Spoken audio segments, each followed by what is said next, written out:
On today's show, it's been a few days since the Hawks won the lottery, and there are lots of questions to answer. We'll get into a few of them from the mailbag, as well as some trade speculation and much more, and all of that is coming up. You are Locked On Hawks, your daily Atlanta Hawks podcast. Part of the Locked On Podcast Network.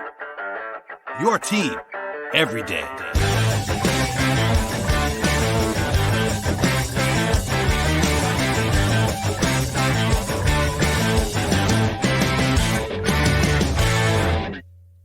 Hello, friends. Welcome to episode 1716 of the Locked On Hawks podcast. I am your host, Brad Rowland, coming to you on a Tuesday evening into Wednesday here in mid-May. And today's show is brought by the folks at Game Time. Download the Game Time app, create an account, and use promo code LOCKEDONNBA for $20 off your first purchase. Terms apply. I also want to encourage you at the top of the podcast to make us your first listen each and every day. Whether a new listener or a recurring listener, we invite you to subscribe to the show and make us that first listen. Also, subscribe to the show anywhere you find podcasts. That includes Apple, that includes Spotify and Overcast, as well as YouTube on the video side. This is our fourth show of the week already as of Tuesday evening into Wednesday. We did an emergency podcast on Sunday afternoon after the Hawks won the lottery, if you missed that somehow.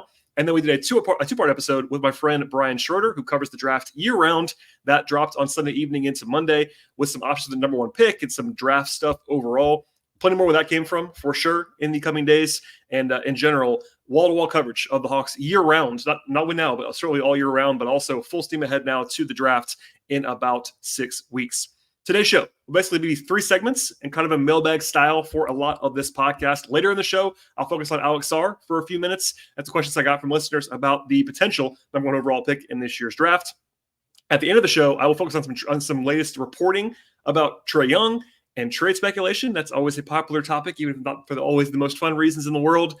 And then in a minute, I'll answer some questions about the Hawks being number one on the board and what happens now basically for Atlanta. But there was a little bit of a news item from Tuesday that I must open the show with. That's actually regarding Seth Lundy. So he was the second round pick, of course, from the Hawks last year out of Penn State. I discussed Lundy at length with Glenn Willis of ATL and 29 earlier this offseason, actually, in one of our player capsules, and noted on that podcast with Glenn that Seth missed a lot of the end of the season with an ankle injury. Well, the news broke today that Lundy's actually already had the surgery to repair that ankle, to remove a bone spur in that ankle, and he had that about 2 weeks ago in Southern California.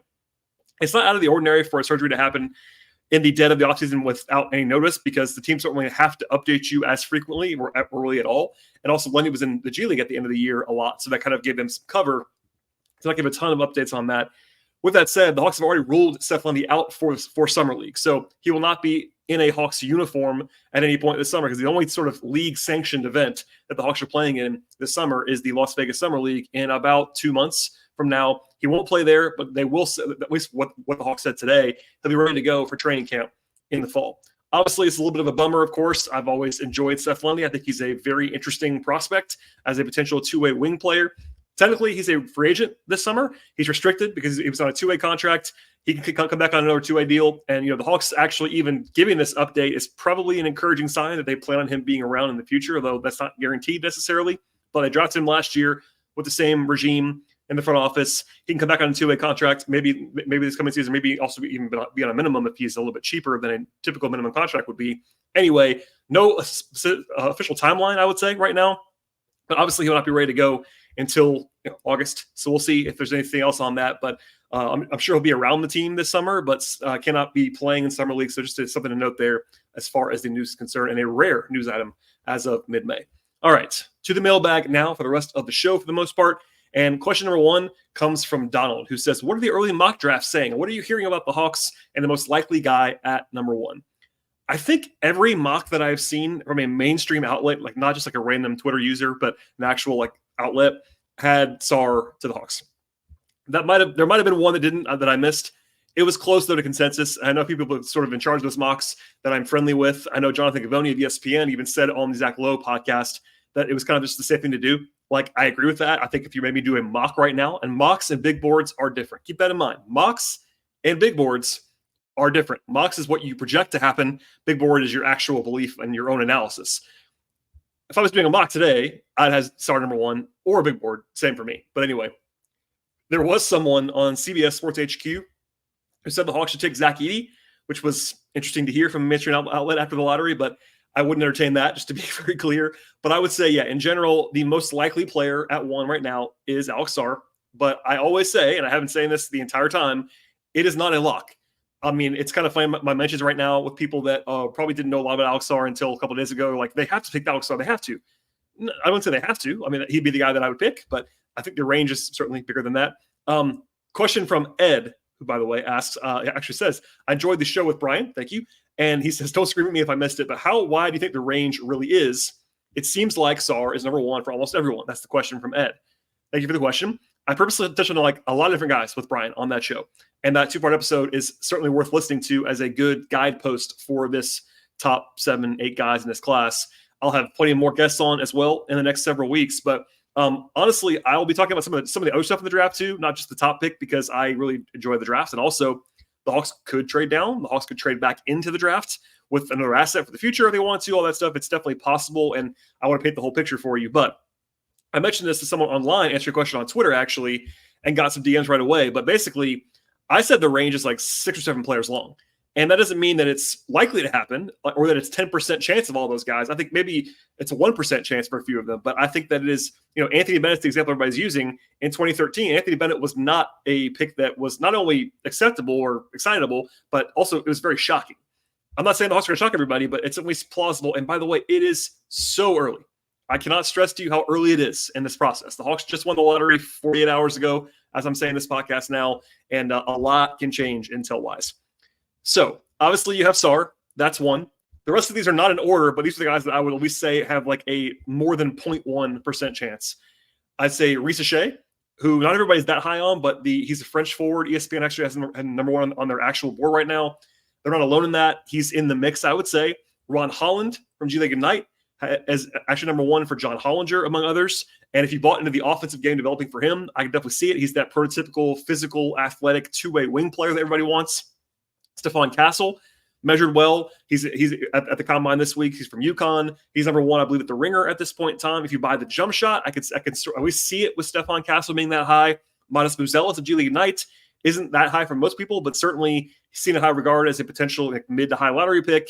Really skilled guy out of the G League Ignite. And then Donovan Clingan is popular in some circles, especially after the NCAA tournament run that he had, as a very traditional sort of drop center prospect. Very interesting defensive prospect. And I would also say Nikola Topic as that big initiator prospect from Europe. So that's 7 guys right there. And it could even be a little bit higher than that if the Hawks were to trade the pick. Because, like, for instance, Rob Dillingham has huge fans in the league. There's a split on him for sure, but Rob Dillingham, for a team that wanted a point guard, could reasonably, or at least semi-reasonably, take him number 1. The Hawks wouldn't do that. I wish I would think they would, but that's a guy to throw on the mix. And also, Reed Sheppard, people love Reed Sheppard. I like him too. It's too high for me at number 1, but there you go. I'll probably say this 100 times between now and then. You take the best player if there is a gap on your board, even if it's positionally challenging. Again, for me, if I'm the Hawks, I'm not taking a small guard.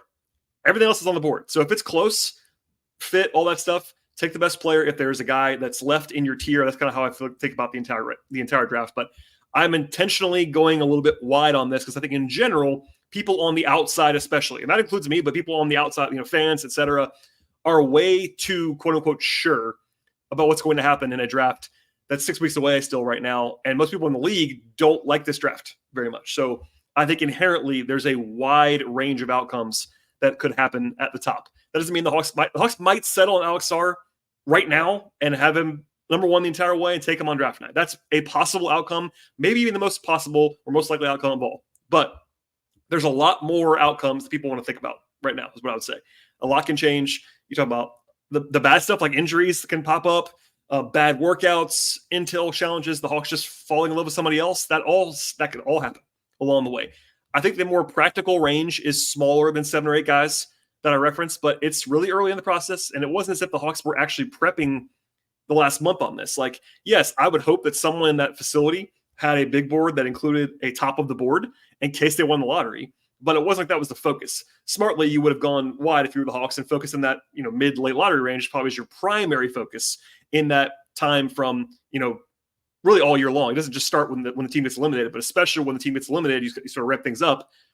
You would hope that someone in that building, Landry or whoever else is in charge of that kind of stuff in the building, would be having up top of the board. But anyway, much more to get to on that. But certainly a lot of debate will be raging. And if my mentions and comments are any indication, it's only going to get hotter from here, and it'll be just try to keep your head about you is what I would say at this point in time. All right, we'll have more coming up in a second. But first, a word from our sponsors on today's podcast and a word from our friends at Game Time.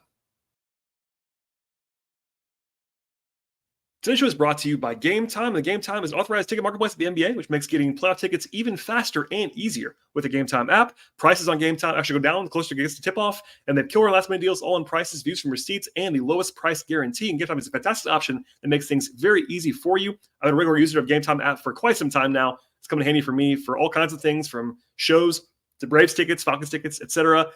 And you can also save 60% or more when buying last-minute tickets for sports, concerts, comedy, theater, and much more. They have flash deals where you can actually save even more when you choose the section, and it'll actually Game Time choose the seats for you in that section. There's also an awesome feature where you can toggle to show the total up front with no surprise fees when you get to the checkout screen. And you can also get a panoramic view of your receipts from the app before you buy, and you are getting the lowest price guaranteed with the folks at Game Time. Take all the guesswork out of buying tickets with the folks at the Game Time app. Download the Game Time app right now. Create an account. Use promo code LOCKEDONNBA for $20 off your first purchase. Terms apply. Again, create an account, and we need that promo code LOCKEDONNBA for $20 off. Download the Game Time app today. Last minute tickets, lowest price guaranteed. All right, question now from KJ, who says, is there any early indication of who the Hawks might pick? Do they believe that Alex Sarr is the best player? Is there any indication? I would say the answer to that is not a firm one. I think some GMs across the league might have made more news with their comments on the record post-lottery. Landry Fields is a master of saying nothing at all, and that's purposeful, I think. I shared the audio of the Zoom call he did with the Atlanta media on this feed. There was nothing really interesting at all from that, unless you were trying to parse his language. He was asked about trades, and he didn't say no to that. He just that it wasn't on the radar. But beyond that, not a whole lot interesting there. Same thing about his availability in Chicago post-lottery with the national media. Not a lot there. He talked Tuesday afternoon on ESPN's draft coverage of the Combine. He said they were going to cast a wide net, was the way he said, at number 1 overall, which is notable, but not much else there. And by the way, I saw people mad at him for saying that want Alex Sarr. It's like, guys, even if they had settled on Alex Sarr right now on May 14th, which would surprise me, but even if they had, they wouldn't say that they had.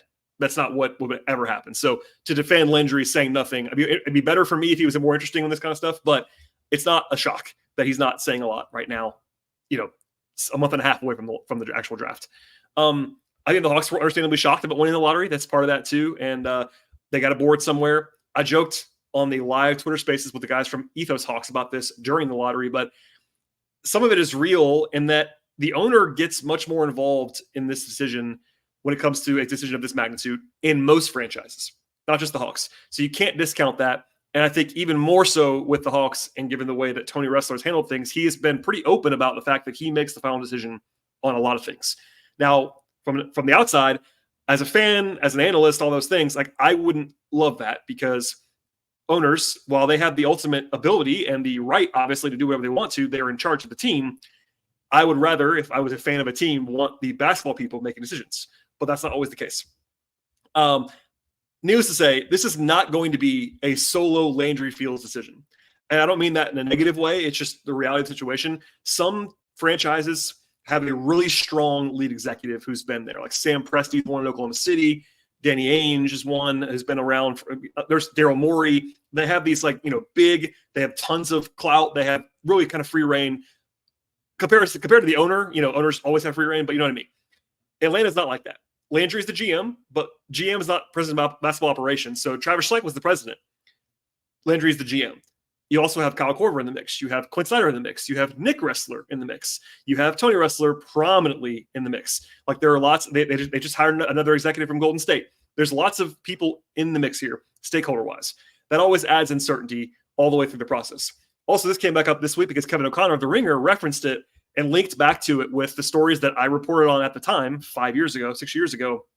But it was reported specifically by Tim McMahon of ESPN, and also reported similarly by others, that the final deal, the last time the Hawks had a super high draft pick, was the Luka Trae trade. And Tim McMahon reported this, and I passed it along as well, that deal was actually finally consummated by a phone call between Tony Ressler and Mark Cuban. Tony Ressler is the owner. Mark Cuban is the owner. They were talking before that was been reported, but Tony and Cuban made that deal at the end of the day. In fact, it's funny to me, like people that I guess maybe new Hawks fans just don't remember this.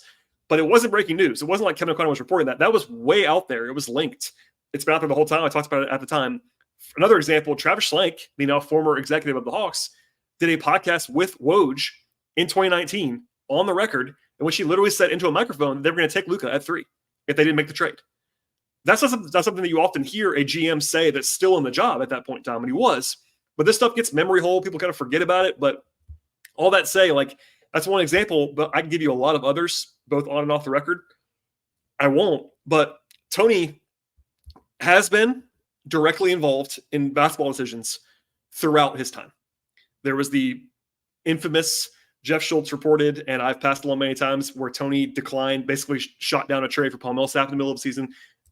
These things have happened. They've been documented on the record. Tony's admitted to not necessarily specific things, but one of those things where, like, he's going to be in the mix here. That is his right, but he's been active. And for me, there's no reason to believe that he's not going to be at least a part of the process when it comes to this pick. So it adds a different texture, let's say. Lots more uncertainty when more voices are in the mix. All right. Questions about Alex Sarr in particular now. As I discussed already, it is far from a certainty that the Hawks even make the pick at 1. I think they probably will, but it's not certain. And then you throw in the uncertainty beyond Alex Sarr. Again, I think Alex Sarr is the most likely player to be drafted number 1 overall right now in mid-May. But he's the highest rated player on the board right now for me. If you want to do a consensus big board, he'd be number 1 on that. I think Hawks fans have obviously noticed that, and they know that. I immediately got lots of questions about Alex Sarr, which I understand. People are watching for the first time, I think, a lot of times, because it's not like a lot of casual fans or even diehard fans who don't do a lot of draft stuff are going to watch the NBL in Australia, which is where he's been playing. It's not like watching college basketball where you turn it on a Monday night and they're just on TV on ESPN. You got to go hunting for Alex Sarr tape. Now, it's available to you. You can find it, but I won't get to all the questions, but he's going to come up a lot, and I promise you I will talk about him endlessly in the next 6 weeks. But question from Jeff, who says, does it matter at all that Alex Sarr has an Atlanta connection? I can't remember if I said this on any of the previous shows, so my apologies on that. But I shared it on Twitter yesterday. I want to make sure that I hit on this a little bit here. The Atlanta connection that Jeff references is that Sarr spent 2 years of his life at Overtime Elite. So if you don't know what that is, it's a basketball development program that made some waves. The Thompson twins, Ahmed and Sarr, came out of that program. They're no longer really doing like the draft-based stuff. They're kind of doing the high school development pipeline. They're doing a lot of filming. It's a whole enterprise, but it's in Atlanta, in Atlantic Station, downtown, not far from where the Hawks play. And Sarr is not from here. He's from France originally, but he lived in Atlanta for those 2 years. And he was basically a high school student when he was there, and then spent the year that he was supposed to be a freshman in college in Australia. After the draft, he talked to Mark Spears of Anscape and referred to the Hawks as a, quote, exciting organization and a team that is, quote, trending in the right direction, end quote. Doesn't really mean much of anything, but obviously he wants to be the number 1 pick. Everybody would be. He went to a lot of Hawks games, he said, on the record when he was here and lived here and enjoyed the, quote, hype crowd. There you go. Again, not really that noteworthy. Every prospect wants to go number 1 overall. It's not like Atlanta is a small city. Like, prospects are going to want to come here to go number 1. Number 1, you get the most money at number 1. It probably more endorsements. Also, Atlanta is a big city that players like to live in. It's not a surprise that anybody would want to be here. Does it matter that he has a tie here? I would say probably not. But he did talk on the record. I wanted to pass it along, and like, it doesn't hurt that he actually lived here for 2 years, but I don't think that's going to change the process at all. But it's at least worth noting and keeping in mind along the way. I got lots of questions about this topic to the point where I'm not going to credit a single one of them, but everyone wants to know if a starting front court of Jalen Johnson, Alex Sarr, and Onyeka Okongwu would work. This will come up again, I'm sure, later on, but I want to at least answer it in short form. I would say that for me, it can work, but it wouldn't be the construction that I'd be trying to do as my primary look. Like, I wouldn't put all my eggs in these 3 guys have to start and play 30 minutes a game together basket, if that makes sense. Part of the appeal of all of 3 of those guys is their versatility. So you don't want to be married to one alignment. Defensively, it would look pretty great, I think. Even with Okongwu as a smaller center, you'd have a massive forward duo. Jalen at the 3 is huge. Sarr at the 4 is huge. You'd have a ton of secondary rim protection. You'd be really athletic and havoc creating and versatile defensively. You can play any scheme you want to. Rebounding might be a little bit of a challenge at the 4 and the 5. You know, Sarr is a not great rebounder. That's maybe it's one of his worst traits right now is his rebounding. Onyeka is below average at center for sure. Now, Jalen's a great rebounder already, even at the 4, but especially at the 3. But defensively, I wouldn't worry much at all about that tree. I think it would work very well, probably. Offensively is the more challenging side there, especially shooting-wise. So Jalen at the 3 is a below-average shooter. That might change, but right now he is definitely a below-average shooter for the 3. Sarr, I think, would probably be a below-average shooter at the 4. At least right now, he definitely would be. We'll see in the future. But at the 5, sign me up. At the 4, it's less sure. And Okongwu, while he's not a non-shooter anymore, is still not a guy who I would call a shooter at the 5. So that's 3 iffy shooters. Now, it could work. And as we'll talk about a little bit later on, I think that if you were going to do that, Trey Young would be very high on the list of point guards you want, because Trey Young has proven over and over again, dating back to the Alex Len, Dwayne Dedman, Damian Jones era, that he can turn guys into better offensive players. That's been, especially front court guys. So that's notable to me that he'd make it work. But again, the way that I put it, short form, again, so to try to be breezy on this a little bit, is that it's a look you can go to rather than what I would probably want to do for my primary or only plan. I think that if anything, Jalen leans to the 4. He can play both spots. He leans to the 4. I think Sarr might lean to the 5. We'll see on that. That's more of a uncertainty. I think he and Okongwu are kind of similar in some ways. They overlap, at least. They're not in a bad way. You might unlock a lot of stuff there, but I think that you might want a little bit more shooting with some looks. But I'm not saying it can't work, because defensively it might be truly terrifying, which would be very exciting if it was someone who enjoys defense like I do. I got a lot more questions about Sarr and his impact on Okongwu or Capella, for instance. This is going to be short, but I said it before, I know, but you shouldn't consider Capella at all when making this pick. And that's said by someone in me that likes Capella more than everybody else does. Capella's on an expiring contract. He's an older guy. You don't choose the number 1 overall pick based on anything with Capella. Now, once he gets here, if you take Alex Sarr, yeah, you have to think about the way you build your team and all that stuff. But as far as making the selection, you ignore Capella. That's within reason. Okongwu, you got to at least consider a little bit more, because you have him signed long term and he's still really young at 23. It is kind of nuanced, because I think that if Sarr becomes the guy that you maybe hope that he is, that maybe he plays next to Okongwu or actually is the 5 next to Jalen, a lot of that comes down to how you view Sarr, how the Hawks view Sarr. I think you want a little bit more of a bruising, bigger center on the roster somewhere if you have Sarr playing more 5, which means him and Okongwu, we'll see. You probably want to have at least your backup be more of a traditional size, physicality, rebounder type. But I don't think that drafting Sarr means you have to trade Okongwu. That's been a topic that people have asked me about. No, I don't think so.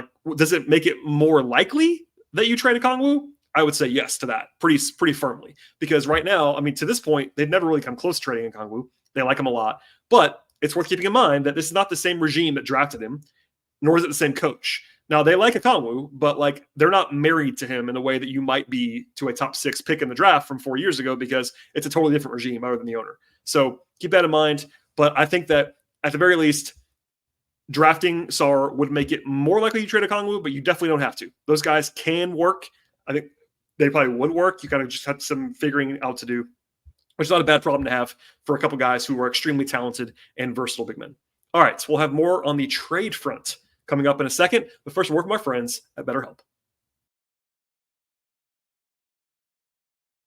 Today's show is brought to you by BetterHelp, and we all carry around things that are creating stress for us, whether it's big or small. When we keep things bottled up, it can start affecting us in a negative fashion. Therapy is a safe space to get things off our chest, also figure out how to work through whatever happens to be weighing you down in that moment. Therapy is helpful for everybody. You can learn positive coping skills and how to set better boundaries. Therapy also empowers you to be the best version of yourself, and not just for people who have gone through major trauma. I know I have my own stresses when it comes to work and the future of my life, etc., and we can all benefit from getting things off of our chest with folks at BetterHelp. If you're thinking about starting therapy at all, give BetterHelp a try right now. It's entirely online, and BetterHelp is designed to be convenient and flexible for you. It's even designed to suit your schedule, which is huge if you're not getting a time crunch like I often am. All you have to do is fill out a brief questionnaire to get matched with a licensed therapist. You can switch therapists at any time for no additional charge. Get it off your chest right now with the folks at BetterHelp. Visit BetterHelp.com/LockedOnNBA. Get 10% off your first month with BetterHelp. The place to go is BetterHelp. That's BetterHelp.com/LockedOnNBA. All right, and before we get out of here, some trade stuff, because it's been in the water, and of course, there's lots to talk about that. So most of the talk, or at least a lot of the talk about the Hawks right now, around the Hawks with fans and stuff, is about who they drafted number 1, as it should be. It's a huge story nationally, locally, all that stuff. But almost every time that I've seen the Hawks written about or talked about on TV, it's like, all right, who are they going to take? And then plan B, or these segment B, is the trade stuff. and a lot of it centers on Trae. So, broadly speaking, there's still a belief that I would describe as strong from almost everyone that I have talked to or that has written or both.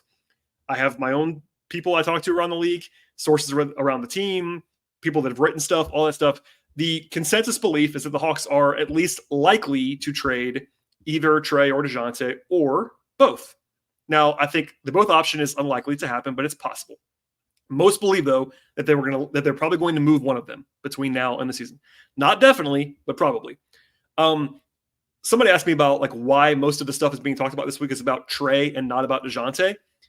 The simple answer there is that Dejounte has been incredibly available for a long time, so it's not really a story that he would be available in trade, if that makes sense. Back in January and February, it was very well known around the league, including on this podcast. I shared this very widely, that it was close a few times to him actually being traded. His reps and him, I think, were on board with that. Doesn't mean he was asking out necessarily, but they were certainly not trying to block a trade. They were open to it, if nothing else. So it's not really news that he would be available. He might be less available now. That's at least possible to me than he was back then. But once you're on the market and that far out on the market, unless a team actively pulls you back, it doesn't really get reported in the same way. Also, this is just the reality. He's not as high profile or as famous as Trey Young. And people nationally in particular think of the Hawks and they think of Trey Young. Because number one, the Hawks are undercovered nationally, which I've talked about for years and years and years. They're never talked about as much as they probably should be talked about. But right now, there are two stories around the Hawks nationally. Number one is that they have the number one pick and they won the lottery. That puts a huge spotlight on the Hawks that they're going to have to be ready to step into. You've seen a lot of Landry Fields. Before this week, Landry Fields has done very little national press. And suddenly he's out everywhere because they won the lottery. That's the reality of the situation. And then the second one is Trey Young, future, spotlight, all those things. And he's the franchise player. That's what happens. So that's the reason why that is.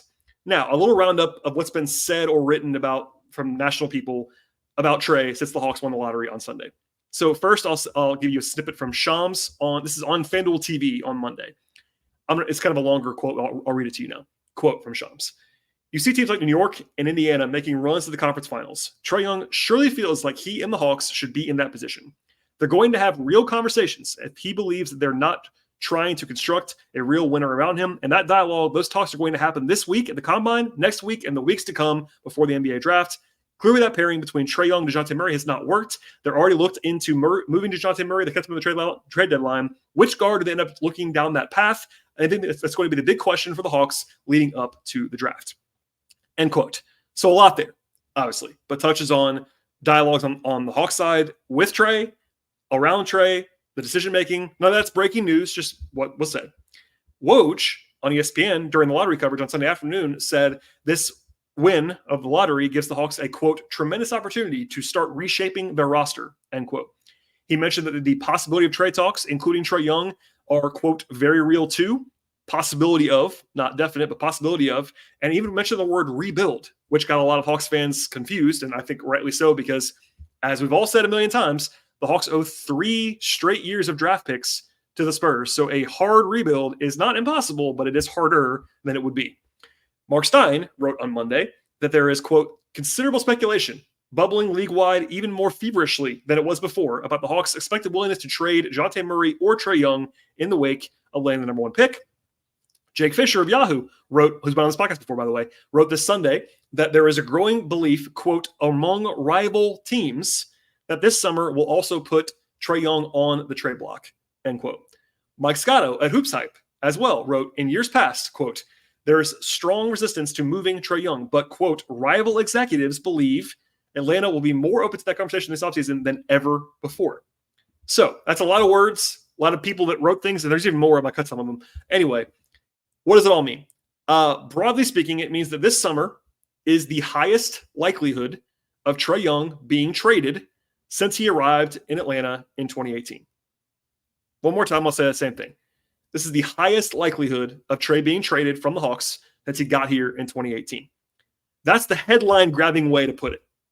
If that's all you say, no context, it's like, okay, what's that mean? It just means, anyway. I'd also note that the chances of him being traded before this were effectively zero. They were very, very, very, very low. So the most likelihood is higher than that, but it doesn't mean it's 50%. It doesn't mean that it's 40%. It doesn't mean it's 30% or 70% or what. It just means it's a real possibility now in the way that it was not before, is what I would say. I said this before in some fashion, but I think there is an actual chance that Trey Young is traded this summer. Now, that combines the chances that the Hawks proactively trade him, which I think is less likely, and the chances that Trey asked for a trade and that the Hawks grant that request by trading him. All those things are put together, and what that means is they have a chance to make this trade, to make a trade of Trey Young. But a lot of what I said, and I try to emphasize as I read those quotes, a lot of this, and I would say most of this, is, quote, rival teams or rival executives. That means far less to me. It should mean less to you as well. To this point, I'm recording this podcast on Tuesday, May 14th. Nobody nationally, no credible reporter nationally or locally has ever reported with intel that the Hawks are directly pursuing a Trey Young trade. Has never happened. I read everything. No one's ever said that. It's all secondhand or third-hand or rival executives or rival. And I get it. That stuff can matter. I'm not saying that you should totally ignore it. I'm saying context is important. I read these things for a living. That's what happens.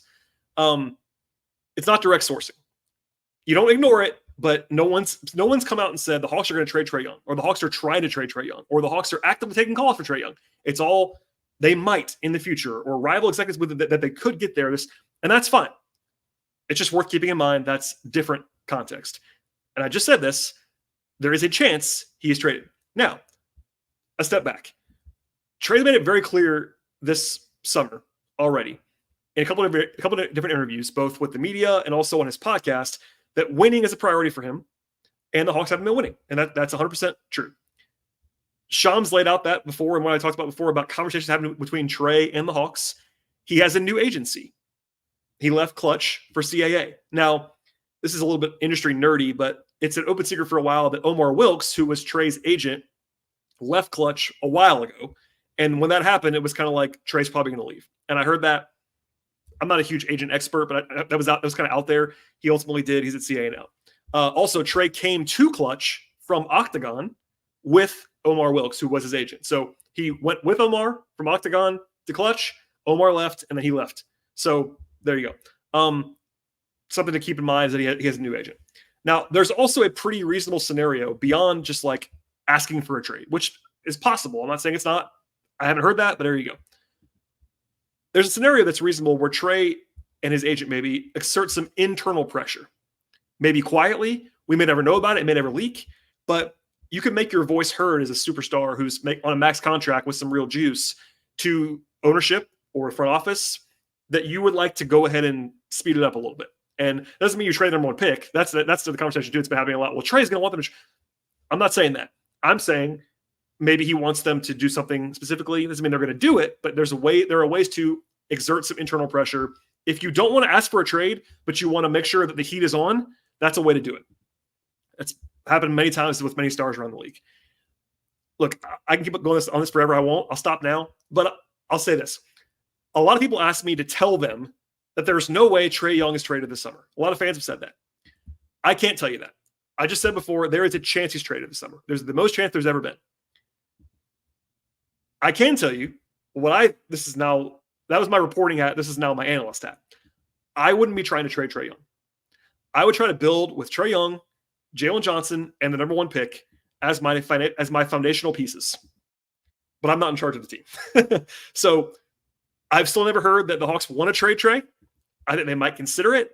I wouldn't really consider it, but yeah, certainly there's a price for everybody. But I'm saying I would not proactively do it. Maybe you take calls quietly. I don't know. But for me, there's a great piece on PeachtreeHoops.com, a site that I used to run, that Wes Morton wrote about the paths the Hawks could take. And there's kind of 4 general paths. I recommend reading that. But it's basically like, build around Trey and trade Dejounte, build around Dejounte and trade Trey, keep them both and try to do something else, which I don't love, or like the nuclear blow-up option. There's 4 kind of paths there. I would be personally going down the market Dejounte. It doesn't mean to trade him, but keep Trey and go from there. But it could change. Maybe the Hawks want to trade him. Maybe him and Coyne haven't worked. Maybe Trey's not Landry's guy because, of course, it wasn't Landry that drafted him. Maybe Tony's salary. I'm not saying any of that is impossible. But to this point, I've not heard that the Hawks want to trade him. There's still a wrinkle that he could ask for a trade, or that some combination of those guys that are the stakeholders, Tony, Landry, Quinn, might just say, you know what, we don't want to do this anymore. That's possible. I wouldn't do that, but that's not my thing. So, but still, like, the last thing I'll say is I've not heard that, and no one's reported that, anything like that, on the actual Hawks thinking. Only rival executives and speculation from outside voices. We'll see if that changes. He could ask for a trade tomorrow. Wouldn't be the most shocking thing that's ever happened in the history of the world. But that's where we are. Hopefully that's a somewhat coherent way to explain how things are. There's a chance. I think that I'm still operating as if they're going to keep him and build around him. But until that changes, and if I hear something that I can report that's different, I'm happy to report it. I'll tweet it out as a report, or I'll share it here or on Patreon or whatever. That's where we are. So I've said this before. I'll say it again. A huge offseason for the Hawks. Everyone knows that, but it really is true. There are so many balls in the air here. Number one pick just adds to that, but it was already a huge, impactful season coming up for the Hawks, and the summer before that makes changes. So having a plan, having an organizational vision that actually is coherent overall, and sticking to that plan. It's been something that Glenn Willis, my sometimes co-host on this podcast with Player Capsules, but a great analyst, has always said that, like, having a plan, sticking to it, and this is a huge summer for that. The stress test of that, actually making decisions proactively. They've had decision fatigue the last couple of years, I think, on this Hawks team, just kind of holding, and it's not worked for them. So here we go. Strap in. We'll have more on this, but I recommend listening to the shows earlier with Brian. The Emergency Podcast will have much, much more in the next 6 weeks. But that's all I got today. So go ahead and please subscribe to the show on Apple or Spotify or YouTube, Overcast, etc. If you really want to support the show, the thing to do is to subscribe and download multiple times. That'd be huge for the show. Also, like the show on YouTube, and ratings and reviews always appreciated. You can follow the show on Twitter/X at Locked On Hawks. I am also on there at BT Rowland. I write about the Hawks on occasion and share some extra bonus audio and do some chat stuff, etc. at patreon.com/BT Rowland. I do appreciate everybody listening to the show. We'll have more later on this week. We'll see you all next time.